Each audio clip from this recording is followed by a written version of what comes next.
Hello guys, कैसे हैं आप सभी। होप आप सभी बहुत अच्छे होंगे। जैसा कि क्लास 11th का क्लासेस मैंने आप लेक्चर 1 देखे होंगे और उस लेक्चर में आप लोग को ये पता चला होगा कि कैपिटल क्या होता है। कैपिटल के बाद हमने क्या बताया था, कैपिटल के बाद हम लोग बताया था डेटर्स क्या होता है, क्रेडिटर्स क्या होता है। क्रेडिटर्स के बाद हम लोग ये जाने थे कि ड्राइंग्स क्या होता है। हमें पता है कि आपको रिवीजन की बहुत ज़रूरत है। हम लोग मुश्किल से 1 मिनट के अंदर अंदर रिवीजन करने जा रहे हैं। देखिए, जैसा कि आप सभी को हम बताए थे कि जब कभी भी स्टार्टिंग में कोई बिजनेस स्टार्ट करता है और स्टार्ट करते समय सिंपल सी बात है कि उसको फर्नीचर चाहिए। फर्नीचर में क्या क्या आ सकता है, जैसे कि उसको चेयर चाहिए, काउंटर चाहिए, फिर उसको बहुत सारे रैक्स चाहिए। तो ये सब चीज़ें क्या होगा, उसको फर्नीचर चाहिए। इसके साथ साथ उसको मशीन चाहिए। तो स्टार्टिंग में वो क्या चाहिए, उसको मशीन। तो वो मशीन बहुत सारा मशीन लेकर आता है।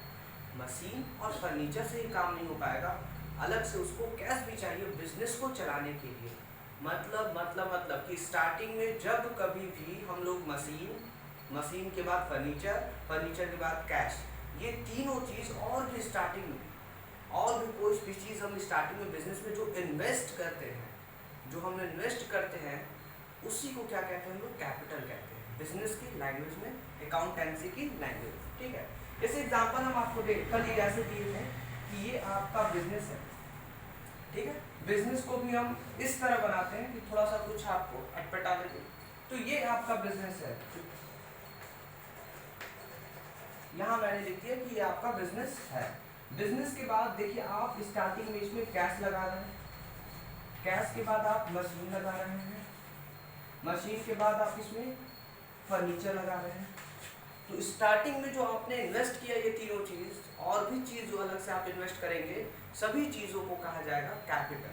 ठीक है, उसके बाद हम लोग नेक्स्ट बेसिक टर्म आगे बढ़ते हैं। वो नेक्स्ट क्या है, डेटर्स। जब कभी भी हम लोग डेटर्स की बात करेंगे, कल आपको मैंने सिर्फ ऐसे बता दिया था और अब आप लोग क्या कह रहे हैं, सर हमें तो समझ में आ नहीं रहा है। कोई बात नहीं, एक बार और रिवीजन हम लोग करेंगे और इस बार आपको बहुत अच्छे समझ में आएगा। देखिए कैसे, सबसे पहले आपको क्या करना है कि ये देखिए आप है, ये आप है और आपके नीचे ये आपका बिजनेस है। देखिए ये आपका बिजनेस है। इसमें क्या करना है कि आप बैठे हुए थे और आपका कोई एक दोस्त आया और दोस्त आकर कह रहा आपका कि हमें आप कुछ सामान दे दो। तो कुछ सामान आपको क्या करना है, यहाँ पे आपको सेल करना है। जब आप इसको सामान बेचते हैं तो वो कहता है मेरे पास पैसा नहीं, हमको उधार दे दो। तो देखिए ये आपका दोस्त है, ये आपका जो है ये दोस्त है, और ये दोस्त कह रहा है कि हमको सामान दो। तो आपने इनको बेचा और बेचने के बाद वो कह रहा है मेरे पास पैसा नहीं है, बाद में ले लेना। तो आपके लिए ये आपका डेटर्स होगा। इस पर्सन को हम लोग कहेंगे डेटर्स। तो आप लोग कह रहे हैं सर इसमें तो लिखा है DEBTORS, ये तो डेप्टर्स हुआ। आप डेप्टर्स भी बोल सकते हैं और डेटर्स भी बोल सकते हैं, बी साइलेंट है। आगे बढ़ते हैं, होप आपको समझ में आया होगा। फिर डेटर्स के बाद जब अब हम लोग नेक्स्ट टॉपिक पे पढ़ते हैं, क्रेडिटर्स क्या होता है। क्रेडिटर्स बहुत इजी है, बहुत इजी।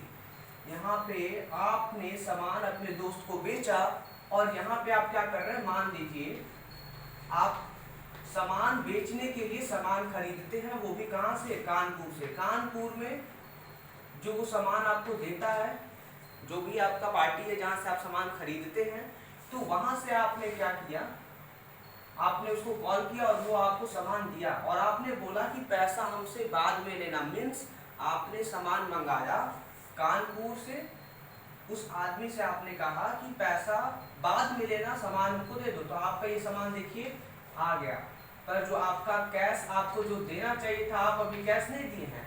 जब आप कोई भी सामान उधार पे खरीदते हैं, आप जिससे उधार पे खरीदते हैं, जो कि ये है आपने इससे खरीदा था, तो ये आपका क्रेडिटर्स होगा। इस पर्सन को हम क्या बोलेंगे, क्रेडिटर्स।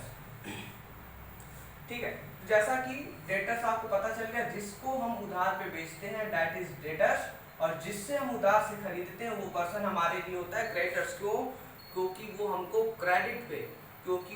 क्रेडिट पे उधार पे सामान दिया रहता है, इसलिए क्या हो गया, क्रेडिटर्स।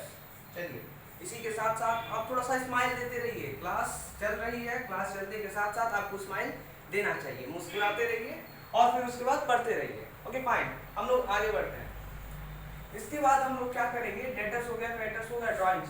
सर ड्राइंग्स तो बहुत ईजी है, आप कल बताए थे मेरा बिजनेस है। सर देखिए ये मेरा बिजनेस है, इस बिजनेस से जब हम सामान निकालेंगे, कोई भी हम सामान निकालेंगे पर्सनल यूज के लिए, अपने यूज के लिए, तो उसी को ड्राइंग्स कहते हैं। सर हमको एग्जांपल दीजिए। आप सर एग्जांपल नहीं दे रहे हैं, ठीक है एग्जांपल ले लीजिए, बहुत अच्छा एग्जांपल हम आपको देंगे। क्या है, ये आपका बिजनेस है, इस आप किस चीज का बिजनेस कर रहे हैं, सोफा सेट का, फिर स्टूल का हो गया, चेयर का हो गया। घर से आपकी मम्मी का फोन आया, आपकी मम्मी कह रही है कि बेटा आज आना तो 2-4 चेयर लेते आना, कुछ मेहमान आने वाले हैं, और एक सोफा भी लेते आना, मेहमान आने वाले हैं। आप क्या कर रहे हैं, ठीक है मम्मी हम लेते आएंगे।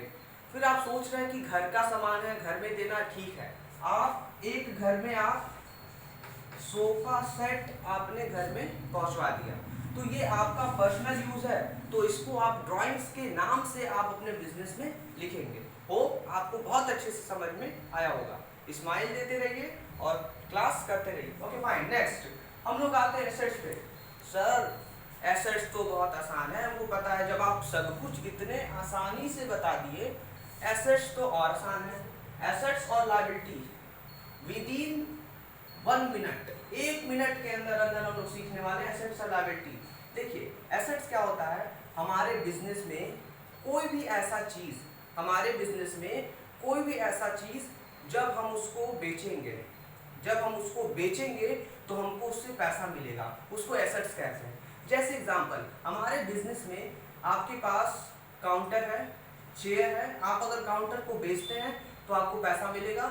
इट मीन्स कि आपका काउंटर जो है एसेट्स है, आपका जो चेयर है एसेट्स है। अगर बहुत अच्छे से एसेट्स को, अगर आपसे कोई पूछा कि एसेट्स क्या होता है, तो आप बोल सकते हैं anything which can be converted easily into cash is called assets. जो कोई भी चीज बिजनेस के अंदर से अगर हम उसको कैश में बहुत अच्छे तरीके से हम कन्वर्ट कर सकते हैं, उसी को हम एसेट्स कहते हैं। तो इस तरीके से हमारा काउंटर, चेयर, सारे रैक्स, पूरा गुड्स, हर एक सामान क्या हुआ, हम लोग बेच सकते हैं, तो वो एसेट्स हुआ। यहाँ तक कि पूरा बिजनेस भी हम लोग बेच सकते हैं, तो पूरा बिजनेस भी हमारा क्या हुआ, एसेट्स हुआ। एसेट्स के बाद हम लोग सीखते हैं लायबिलिटी। लायबिलिटी देखिए बहुत आसान चीज है। कैसे आसान है, लायबिलिटी में क्या होता है, लायबिलिटी बच्चों को हम क्या बताते हैं कि लायबिलिटी का मतलब रिस्पॉन्सिबिलिटी, जहां हमारी रिस्पॉन्सिबिलिटी क्रिएट होती है वही हमारी लायबिलिटी होती है। जैसे एग्जांपल, हमने कानपुर से सामान मंगाया, आप अभी मंगाए थे कानपुर से सामान, कानपुर से आपने सामान मंगाया था, और सामान मंगा के आप उससे क्या बोले कि पैसा हमसे आप बाद में लीजिएगा। आप पैसा बाद में देंगे, यहाँ पे आपकी दायित्व है, रिस्पॉन्सिबिलिटी है, दैट यू हैव टू पे द मनी। जहाँ से कानपुर से आपने सामान मंगाया था ना, वहाँ पे आपको पैसा देना है, ये आपकी रिस्पॉन्सिबिलिटी है, और यही रिस्पॉन्सिबिलिटी आपकी लायबिलिटी है। मतलब कि it's your liability that you have to pay the particular amount to the creditors.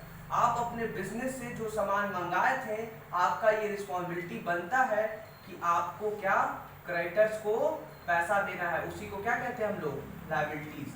आपको बहुत अच्छे से आप इसमें लिख लीजिएगा, लायबिलिटी का मतलब रिस्पॉन्सिबिलिटी, लायबिलिटी का मतलब रिस्पॉन्सिबिलिटी, आप इसको बहुत अच्छे तरीके से लिख लीजिएगा। फिर इसके बाद हम लोग बहुत आगे बढ़ते हैं। आप बिजनेस कर रहे हैं कॉपी किताब का, ठीक है, ऐसा तो है नहीं कि कॉपी किताब आपके पास है, एक ही साल में सब बिक जाएगा, नहीं, एक साल में पूरी कॉपी किताब नहीं बचेगी, नहीं बिकेगी।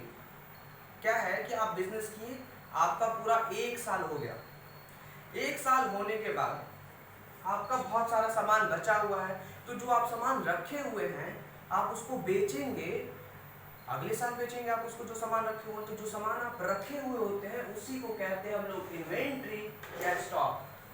सर ये तो बहुत आसान है, जो सामान हमारे पास पड़ा हुआ है, जो हम अगले साल उसको बेचेंगे, उसी सामान को हम क्या कहते हैं, sir stock and inventory. Sir आप सामान कर रहे हैं, सामान को कुछ इंग्लिश में नहीं कहते क्या, बिजनेस के लैंग्वेज में, अकाउंट्स के लैंग्वेज में कहते हैं ना गुड्स।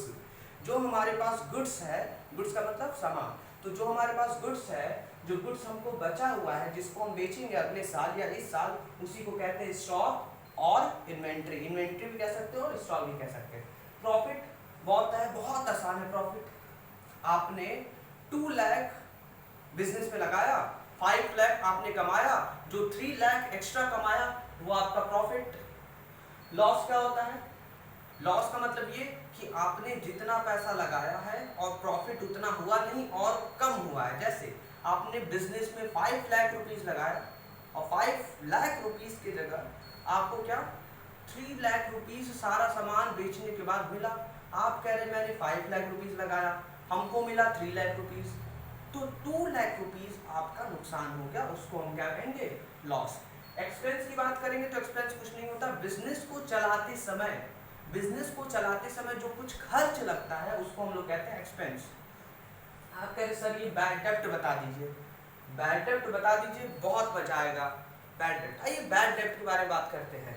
जैसे ये आपको मैंने बताया था यहाँ पे डेटर्स में क्या बताया था हमने कि आपका ये बिजनेस है, आपका बिजनेस मतलब आप यहाँ पे हैं, आपके दोस्त आते हैं और आपके दोस्त आके कहते हैं कि भाई 5000 का सामान दे दो। आपने अपने दोस्त को 5000 का सामान दिया, बाद में आपका दोस्त पैसा आएगा, सिंपल सी चीज़ है कि सामान ले गया तो वो पैसा आपको देगा।